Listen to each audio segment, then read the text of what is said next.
Pour ne rater aucune de nos vidéos, n'oubliez pas de vous abonner et d'activer la cloche.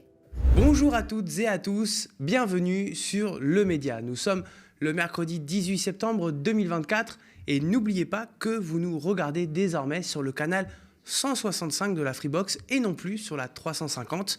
Sinon, c'est comme d'habitude sur YouTube ou sur notre site internet. Place tout de suite à votre flash info du jour signé par la rédaction du Média.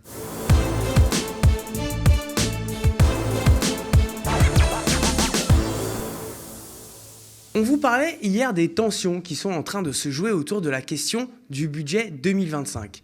Pour tenter de dépressuriser la situation, Michel Barnier a esquissé hier soir auprès de nos confrères du Parisien l'idée d'une hausse d'impôts sur les plus aisés et les entreprises dites profitables. On rappelle que le Premier ministre a d'ores et déjà annoncé que le projet de loi de finances aurait du retard. Michel Barnier a tablé sur la date du 9 octobre pour la présentation du PLF alors que le délai initialement prévu est le 1er octobre. Dans l'attente, Éric Coquerel, président de la Commission des Finances, et Charles de Courson, rapporteur général, sont allés rencontrer le Premier ministre directement à Matignon pour tenter d'avoir les documents indiquant, à minima, les crédits accordés au ministère. C'est ça qu'on appelle les lettres plafonds.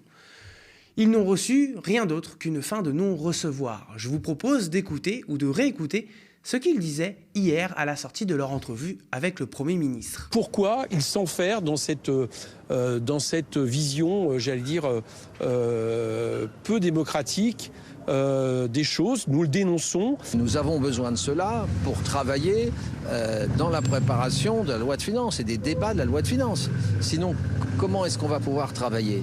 Et qu'on ne peut pas lâcher sur des droits constitutionnels du Parlement. Le gouvernement n'a pas encore été nommé, qu'on se dirige déjà vers une pratique du pouvoir, somme toute autocratique ou tout du moins opaque, sans plus de concertation que ça avec le Parlement.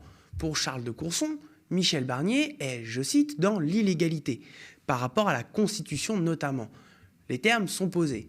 Le budget est pourtant un des éléments les plus importants dans le fonctionnement des politiques publiques. Il en dépend la qualité de nos services publics et de nos administrations, des dépenses et des recettes de l'État, de nos impôts, etc., etc. C'est donc dans ce contexte qu'intervient la demi-bombe lâchée par le Premier ministre sur ces prétendues hausses d'impôts. Et mine de rien, elle n'est pas anodine, la demi-bombe, car elle rompt complètement avec les promesses faites par Emmanuel Macron et Bruno Le Maire depuis 7 ans. Qu'en pensent la droite et les macronistes et Macron lui-même? Est-ce une manière de mettre le président hors jeu, comme l'avait esquissé un proche de Michel Barnier la semaine dernière, de le mettre hors du champ de la décision et des politiques publiques? On rappelle aussi que le Rassemblement national avait menacé la semaine dernière le gouvernement de censure si jamais celui-ci s'avissait de hausser les impôts.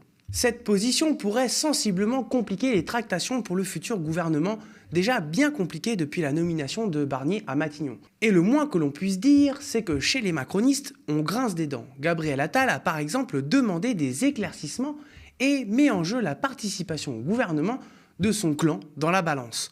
Le rendez-vous initialement prévu entre Michel Barnier à Matignon, qui devait avoir pour ordre du jour justement la participation ou non des députés du camp présidentiel, a été reporté. Un peu plus tard, les Républicains ont annoncé que Laurent Wauquiez, Bruno Retailleau et Gérard Larcher seraient reçus ce soir, eux, à Matignon.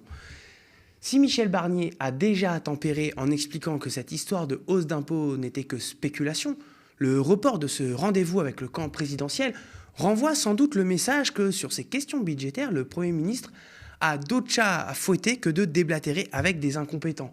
Car de l'aveu même du Premier ministre, la situation budgétaire du pays serait extrêmement grave.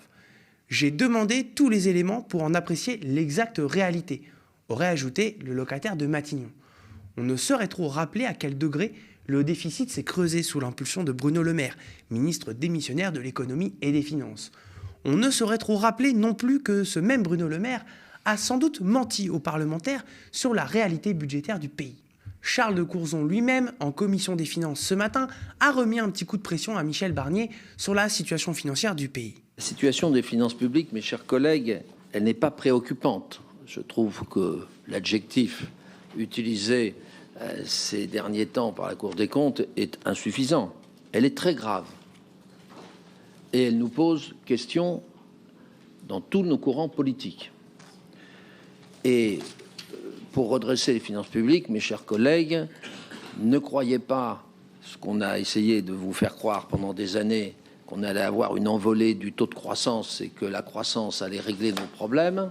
De ce point de vue-là, nous sommes toujours à 1% depuis 10 ans.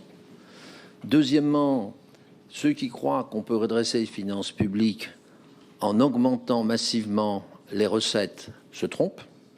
Ça ne veut pas dire qu'il ne peut pas y avoir un certain nombre de mesures dans le sens notamment d'une meilleure justice fiscale, mais que ce n'est pas comme cela qu'on peut le redresser. Et qu'il faut arrêter les réductions d'impôts. Il y en a eu pour 60 milliards à peu près depuis 7 ans, c'est-à-dire grosso modo 2 points et demi de PIB. On ne l'aurait pas fait, on serait dans une situation moins désastreuse. En attendant, Michel Barnier n'a toujours pas de gouvernement et est sans doute encore plus loin d'avoir un budget. Et des bruits de couloir semblent aller dans le sens d'une probable démission du Premier ministre, tant la situation semble catastrophique. Une situation de blocage politique et institutionnel qui serait inédite sous la Ve République et qu'on n'avait peut-être plus vue depuis la IVe République et qui ne peut être mise qu'au crédit d'Emmanuel Macron. Poursuivons avec l'actualité du jour. En Martinique, une nouvelle nuit de violence sur fond de mobilisation contre la vie chère a secoué l'île des Caraïbes. Des barrages, des véhicules et des poubelles ont été incendiés. On peut le voir aussi sur ces images, un établissement de la chaîne de fast-food McDonald's dans le quartier de Dillon à Fort-de-France a été complètement ravagé par les flammes. La préfecture déplore le pillage de magasins et des attaques contre des forces de l'ordre. 6 policiers ont été visés par des tirs de plomb au cours d'échauffourées. La mobilisation populaire contre le coût de la vie semble se durcir et prendre l'allure d'une révolte, 15 ans après la grève générale contre la vie chère qui avait paralysé les Antilles. Ces derniers jours, les manifestations et les blocages de supermarchés se multiplient. Des militants, des retraités et des salariés parfois venus en famille protestent ensemble contre l'augmentation des prix et décrivent un quotidien de privation. Nous sommes tous concernés par cette incapacité à se nourrir. Et c'est pour ça que je suis là aujourd'hui. J'aurais pu avoir autre chose à faire, bien sûr, mais je suis là pour soutenir. Je suis obligée de me priver pour que mes enfants puissent manger. J'aimerais bien aussi de temps en temps manger des yaourts, des bons yaourts. Quand je l'achète, c'est pour mes enfants. Et moi, je me prive. On se prive énormément. Et on va dire qu'on diminue sur les portions parce qu'on n'avait pas trop le choix. La mobilisation contre la vie chère a été lancée au début du mois de septembre par le Rassemblement pour la protection des peuples et des ressources afro-caribéennes. L'association avait adressé en juillet une lettre d'injonction à la grande distribution pour obtenir l'alignement des prix sur ceux de l'Hexagone où les prix sont 40% moins élevés qu'en Martinique alors que le taux de pauvreté y est 2 fois plus élevé. À titre d'exemple, un pack de 6 bouteilles d'eau d'1,5 litre est vendu 11,10 € en Martinique alors que les mêmes enseignes le proposent à 3,66 € en métropole. Afin de faire pression, le Rassemblement pour la protection des peuples et des ressources afro-caribéennes avait appelé le 1er septembre à une manifestation entre un centre commercial et les abords du grand port maritime de Martinique de Fort-de-France, par lequel transitent 98% des marchandises entrant et sortant du territoire. Et on conclut ce bulletin d'information avec l'actualité internationale. Le bilan provisoire des explosions de beepers survenues au Liban dans la nuit est passé à 12 morts, dont 2 enfants, et 2800 blessés, dont 200 en soins intensifs.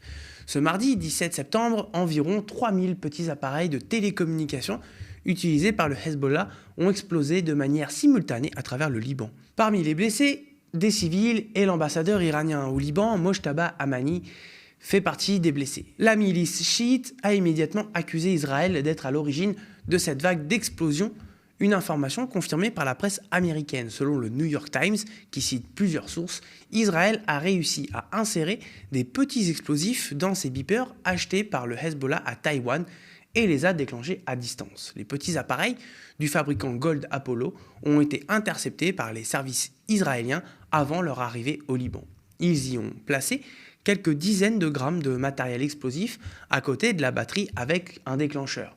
De son côté, l'entreprise taïwanaise s'est vivement défendue d'avoir fabriqué les beepers.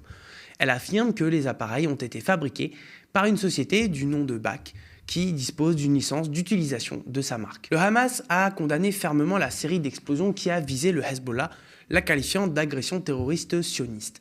Une attaque qui, je cite, n'a fait aucune distinction entre les combattants de la résistance et les civils. Le caractère terroriste de l'agression semble soutenu par l'amiral Jean-Louis Vichot qui s'est exprimé hier sur LCI. Ne jamais oublier que la tradition de l'armée de Tsahal, de l'armée israélienne, est avant tout une tradition terroriste.